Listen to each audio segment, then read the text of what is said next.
Hello les amis, c'est Bart, j'espère que vous allez bien. Moi, j'ai la patate. Aujourd'hui, je vous présente une vidéo test du Oppo Find X3 Lite, ou sous sa dénomination, on va dire asiatique, le Oppo Reno 5, qui n'est pas sorti en France sous ce nom. Donc, il est sorti avec le nom du Oppo Find X3 Lite 5G. Un milieu de gamme, un smartphone qui se veut milieu de gamme avec des caractéristiques assez intéressantes. Bien sûr, comme d'habitude, n'hésitez pas à liker la vidéo, la partager sur les réseaux sociaux, me mettre également un pouce bleu si cette vidéo vous a plu. Abonnez-vous à ma chaîne, je vous mets les liens d'achat en bas dans la description. Actionnez également la cloche pour recevoir les notifications de la chaîne. Vous pouvez également faire un don à la chaîne si vous voulez. Vous avez tous les liens en bas dans la description. Première partie, présentation et spécification. Alors, on va se refaire le look de l'appareil. Un design qui va avec l'air du temps, on va dire. Les mêmes, ils ont quasiment tous le même, on va dire, design.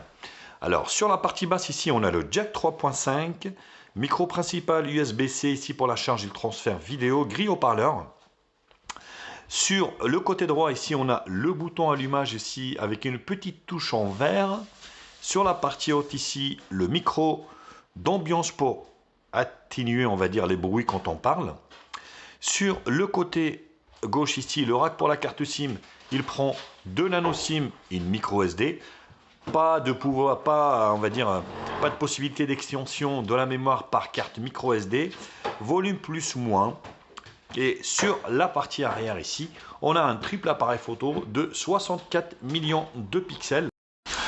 Alors le 64 millions de pixels, donc on ne sait pas sa provenance. Donc il a une ouverture de 1.7.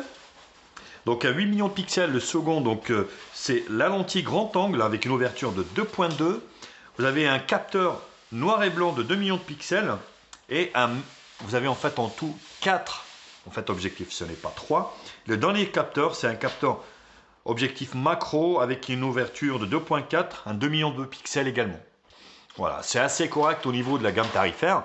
Sachez qu'au moment où je fais cette vidéo, donc ce téléphone neuf vaut 369 €, et donc il a baissé par rapport à sa date de sortie, qui était de 449. Donc il est là, soit sur 369.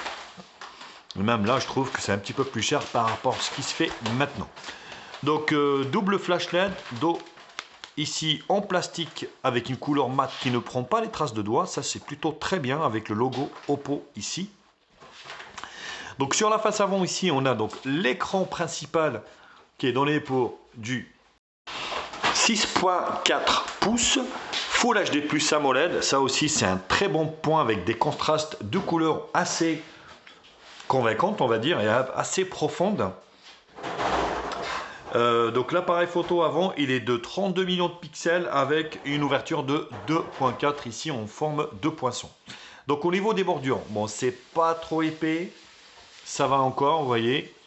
Donc ça le fait, nickel, bien optimisé, sauf sur la partie basse, on a un petit peu, on va dire, deux bordures ici. Bon, c'est pas énormissime, hein. Le téléphone est bien optimisé, tient bien en main avec cette diagonale de 6.4 pouces.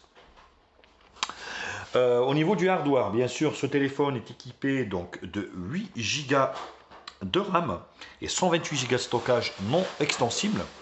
Il tourne avec un Snapdragon donc comme processeur 765, un octa-core, cadence 2 Go, 8 Go de RAM, 128 Go de stockage, une batterie 4300 mAh qui va lui procurer donc largement, on va dire, une journée de charge, compatible avec charge rapide 65 watts, qui peut donc en fait, on va dire, recharger le téléphone en un peu plus d'une demi-heure. Donc c'est plutôt très bien. Il tourne bien sûr sur Android 11 avec la surcouche ColorOS 11. Donc normalement il doit passer sur Android 12 sans problème. Au niveau du poids, donc il fait 172 grammes, 73,4 au niveau de la largeur, sur 159,1 au niveau de la longueur, sur une épaisseur de 7,9 mm. C'est vrai qu'il n'est pas trop épais et c'est plutôt un très bon signe. Bien sûr, ce téléphone est full 2G, full 3G, full 4G, full 5G. Il a également donc le Wi-Fi ABGNAC Dual Band 2.4 et 5 GHz. Et puis il est également Bluetooth 5.1. Voilà tout ce que vous faudra savoir sur ce téléphone au niveau du software et du hardware. Au niveau de la ROM, donc on est sur une ROM très personnalisable de chez Oppo, donc ColorOS. Voilà le volet ici raccourci.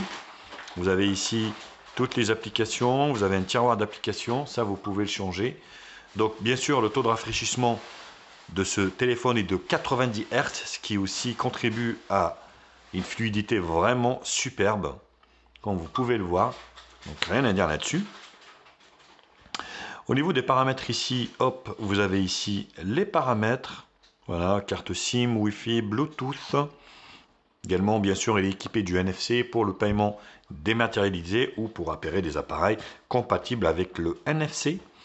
Personnalisation ici, vous allez pouvoir personnaliser vraiment tous les styles des icônes, la disposition des applications, les animations. C'est vraiment super, rien à dire. L'horizon display également. Vous avez donc l'horizon display ici, la luminosité ici. Donc vous avez le taux de rafraîchissement ici, 90 Hz ou 60. Moi je l'ai laissé sur le 90 Hz. Il ne consomme pas de trop, encore ça va.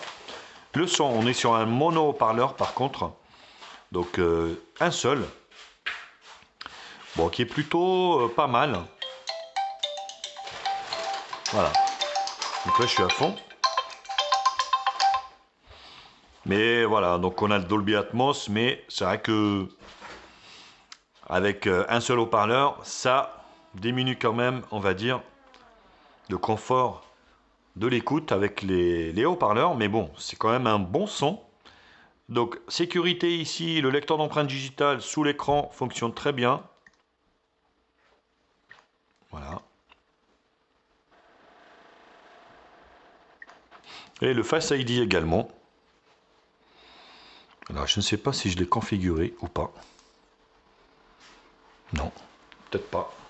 Alors, on va rajouter le Face ID directement, parce que généralement, moi, j'utilise que, on va dire, le lecteur d'empreintes digitales, mais voilà, déverrouillé, déverrouillé, déverrouillé. C'est vraiment instantané, rien à dire là-dessus. Ça fonctionne également très très bien. Confort, donc localisation, outils de confort, sécurité. Vous avez la batterie, bien-être numérique, gestion des applications. Le stockage, donc il fait 128 Go de stockage. C'est vraiment dommage que l'extension de la mémoire ne se fait pas par carte micro SD. Ça, c'est un point vraiment dommageable au niveau de l'écran, enfin au niveau du smartphone en général. Longue date, recherche, téléchargement, sauvegarde, Google, mise à jour logiciel. Donc le téléphone est suivi, donc j'ai eu une grosse mise à jour dernièrement. Voilà. Au moment où je fais la vidéo, donc vous voyez le corps actif de octobre. Donc je fais cette vidéo en novembre. ColorOS 11.1. Et à propos du téléphone ici, vous avez l'extension virtuelle de la RAM. Vous avez 8 Go de RAM plus 5 virtuels. Donc le Snap 765G Gaming. Pour le gaming, vous avez toutes les caractéristiques. Une petite pincette ici vous donne accès fond d'écran, icône, personnalisation, widget, transition et plus. Bien sûr, un téléphone est fait pour téléphoner. Donc je vais vous faire écouter ici. Voilà. Fonctionne plutôt bien. Vous n'avez aucun nouveau message. Menu principal. Pour votre annonce d'accueil, faites... Voilà, donc ça fonctionne plutôt bien. Voilà, écoutez, j'en ai fini avec cette première partie présentation et spécification. Je vous retrouve pour la seconde partie qui sera la partie benchmark.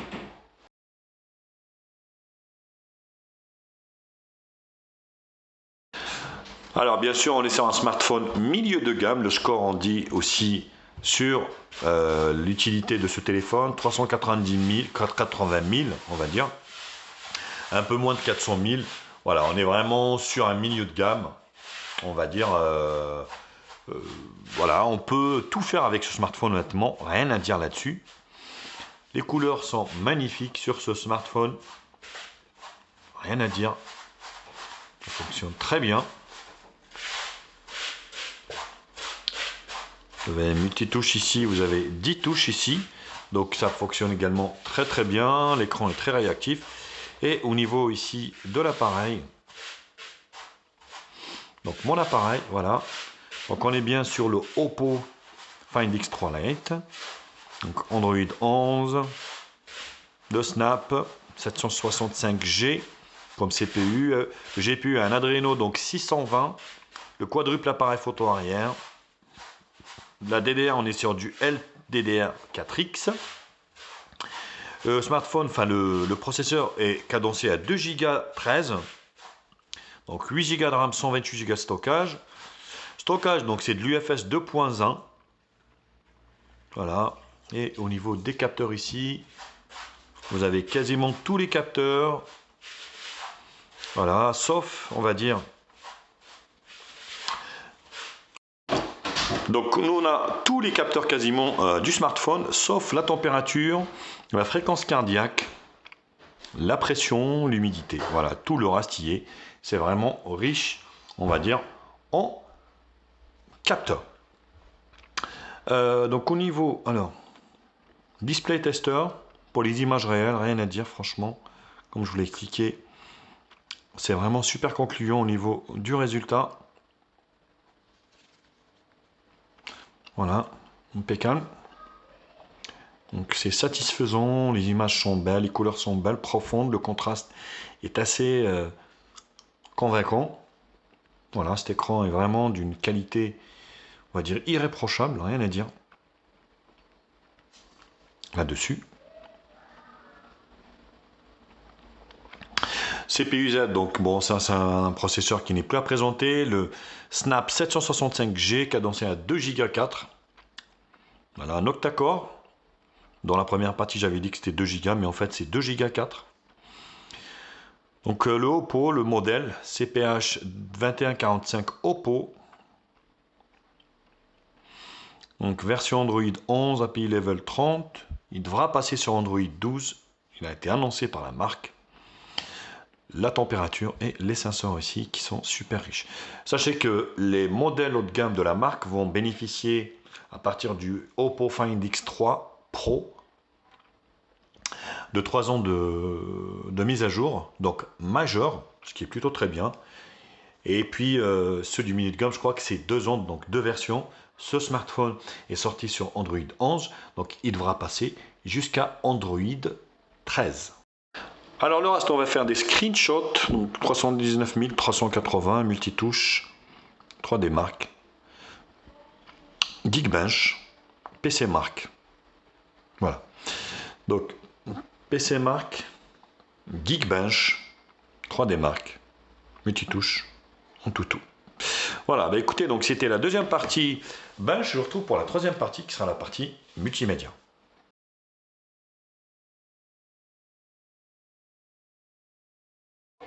Alors on commence par l'écran. L'écran, franchement, rien à dire. J'ai rien à lui reprocher. C'est vraiment un super écran. Avec sa résolution Full HD+ AMOLED, les couleurs sont vraiment contrastées, belles, pétantes. Les angles de vision sont super corrects également. Donc vous allez pouvoir consommer du multimédia vraiment d'une manière optimale et satisfaisante, reposante également.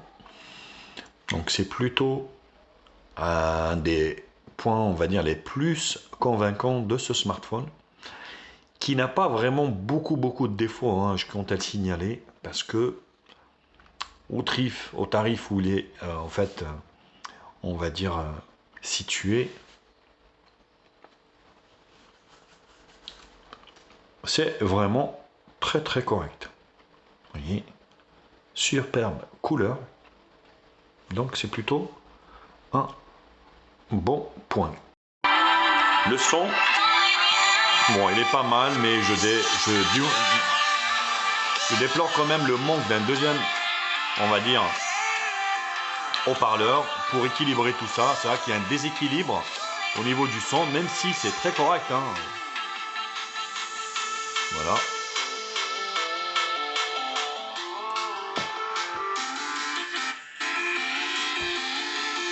Mais bon, voilà.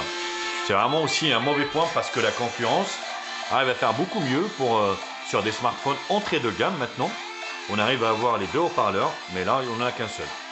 Donc voilà, un petit peu mitigé, même si hein, l'écran, enfin le son est quand même assez correct.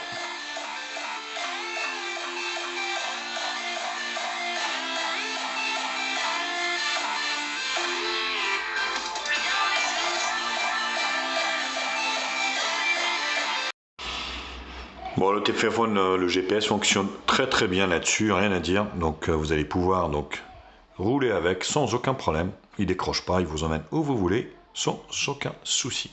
Donc c'est plutôt aussi un très bon point. Alors la partie jeu, vous allez pouvoir jouer à tous les jeux avec ce smartphone, même Fortnite. Donc sans aucun problème, rien à dire. Vous voyez, c'est plutôt très réussi avec un taux de rafraîchissement en plus de 90 Hz. Le téléphone, franchement, fonctionne très bien. Vous voyez.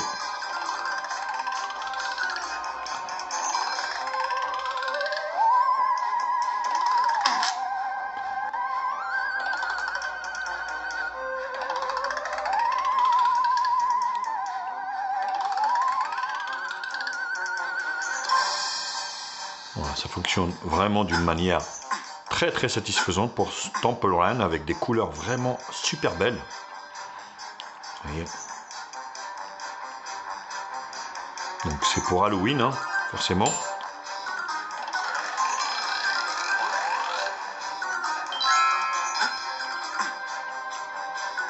Donc c'est plutôt concluant pour Temple Run. Alors quand vous jouez à des jeux, vous avez en fait un petit logiciel qui se lance pour booster les performances afin de jouer d'une manière très satisfaisante. Donc ça c'est plutôt aussi un très bon point. D'ailleurs vous avez une petite fonte ici qui se met... Alors c'est pas ça. Bon, elle est là mais voilà, vous avez un petit logiciel qui se lance pour booster les performances. Donc c'est plutôt bien également. Mais voilà, donc PUBG, ça passe, rien à dire. Donc rien à dire, tout passe dessus, PUBG, Call of Duty. Vous avez Fortnite ici qui marche bien. Alors moi je suis pas très adepte des jeux hein, sur smartphone.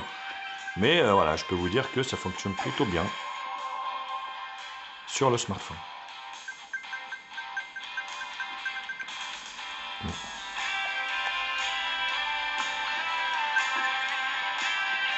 Vous voyez, l'écran est très réactif.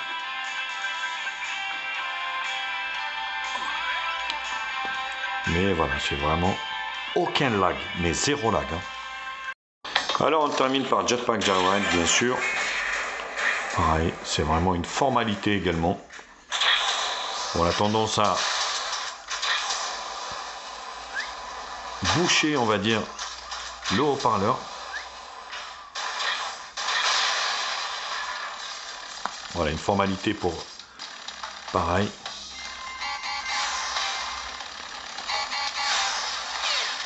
Mais voilà, c'est plutôt concluant également pour Jetpack. Alors l'appareil photo de ce smartphone, le 64 millions de pixels, est pas si mal que ça, franchement, avec pas mal de réglages. Donc vous avez ici l'ultra grand angle, le zoom x1 normal, donc x2 et x5. Vous avez donc de l'intelligence artificielle, vous avez ici du HDR automatique, vous avez du flash également automatique ici. Donc vous avez un mode nuit, donc voilà, c'est plutôt bien réussi également. Vidéo, donc vous pouvez prendre de la vidéo ici en 4K, donc vous pouvez également mettre l'intelligence artificielle. Donc c'est du 4K 30 fps. Résolution, donc vous avez de la 4K en 30 fps ou de la Full HD en 60 fps. Donc c'est plutôt très bien. Et la résolution ralentie, vous pouvez mettre Full HD. Vous avez un mode portrait et plus. Ici au niveau du plus, vous avez donc Dual View, donc ça filme sur l'avant et l'arrière. Ralenti, time-lapse, film expert, extra HD, panneau, scanner, macro et sticker. Bien sûr, je vous en ai mis plein à l'extérieur. On va essayer de prendre la boîte, qui est d'ailleurs une superbe boîte. Si vous n'avez pas vu le déballage, donc je vous invite à aller voir la vidéo de déballage qui résume un petit peu le contenu de la boîte et la prise en main de ce smartphone. Voilà, donc c'est plutôt correct, franchement. Je trouvais que c'était pas si mal.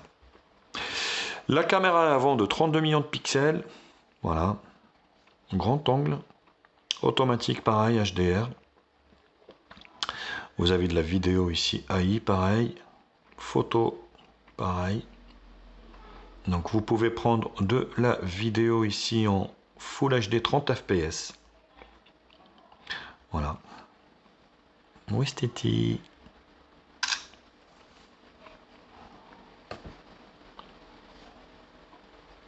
Oui, c'est vraiment correct, hein, rien à dire. J'ai trouvé ça pas mal. Après, voilà, on n'est pas sur du haut de gamme. Forcément, en haut, on voit que c'est un peu cramé au niveau de la peinture blanche. Vous avez le mode portrait ici. Vous avez donc plus vidéo, donc dual, pareil, panneau et sticker. Donc pour juger vous-même, bien sûr, de la qualité de l'appareil photo, je vous en ai mis plein à l'extérieur. Je vous laisse voir et puis je vous retrouve pour la dernière partie pour conclure pour ce smartphone.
L'appareil photo de ce Oppo Find X3 Lite. Franchement, voilà, ils appellent ça Lite. C'est un peu de le dénigrer et de lui manquer de respect, je trouve. parce que le rendu quand même est assez satisfaisant.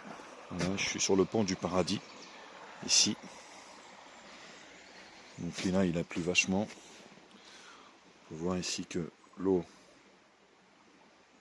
la nature a repris son droit. Faites-le moi savoir également dans les commentaires. Oppo, est-ce que c'est une marque que vous connaissez, vous aimez, fiable? C'est vrai que sur les dernières années, ils ont percé en France. Sachant que Oppo, c'est comme un OnePlus, faut pas l'oublier. Mais, vous voyez, de loin comme ça a l'air très correct. Au niveau du rendu, le ciel, la nature, j'aime bien prendre le contraste parce que c'est assez bluffant, mais pour moi c'est assez satisfaisant. Et là c'est Bart. Test de la caméra avant de ce Oppo Find X3 Lite. La gamme Find, c'est la gamme haut de gamme, on va dire, du fabricant Oppo, qui est franchement très convaincant pour moi, pour son tarif qui a baissé, hein. Au départ c'était trop cher, ils vendaient ça 149 €, et là franchement avec la baisse des prix c'est devenu assez intéressant, et le résultat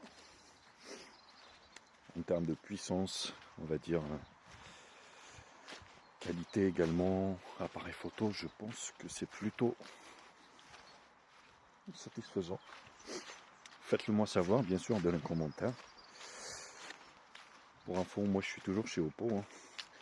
J'ai toujours mon Oppo Find X2, Reno 2, pardon, le Reno 2 que j'ai.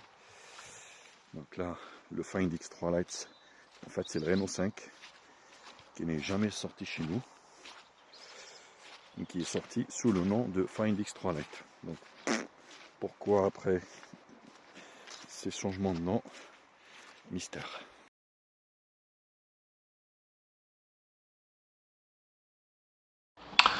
Résultat des choses.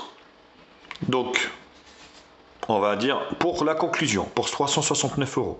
Bien sûr, je vous mets le lien d'achat en bas dans la description.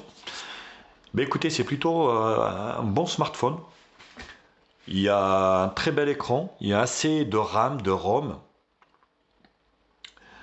Il y a assez de RAM, on va dire, pas assez de ROM malheureusement, moi je trouve à mon goût. La puissance c'est bon, les communications c'est très bon, le captage réseau Full 2G, Full 3G, Full 4G, Full 5G c'est très bon également. Voilà, tout est satisfaisant pour moi dans ce téléphone, sauf la partie donc stockage, où malheureusement j'ai que 128 Go, et pour moi, pour le moment, au moment où je fais cette vidéo, donc en 2021, on va dire en novembre, mais écoutez, pour moi, je trouve que c'est pas assez. Donc, moi, j'aurais aimé avoir l'extension de la carte micro SD, ça aurait été un plus, franchement. Et là, c'est pas le cas. Donc, c'est le seul point que je peux lui reprocher, parce que même la batterie de 4300 mAh, elle dure largement la journée, même en utilisation un petit peu plus poussée. Voilà, donc est-ce que je vous le conseille? Oui, je vous le conseille, c'est un super smartphone, et donc il est bien aussi mis à jour, il est suivi, donc vous allez pouvoir aussi passer jusqu'à Android 13 sur ce smartphone que je vous conseille. Voilà les copains, mais écoutez, j'en ai fini avec le test de ce Oppo Find X3 Lite, ou le Reno 5, comme vous voulez. Bien sûr, quand tu n'hésitez pas à liker la vidéo, la partager sur les réseaux sociaux, me mettre également un pouce bleu si cette vidéo vous a plu. Abonnez-vous à ma chaîne, je vous mets le lien d'achat en bas dans la description. Actionnez également la cloche pour recevoir les notifications de la chaîne. Vous pouvez également faire un don à la chaîne si vous voulez, vous avez tous les liens dans la description. Sur ce, je vous kiss et je vous dis à très vite. Tchuss les biloutes.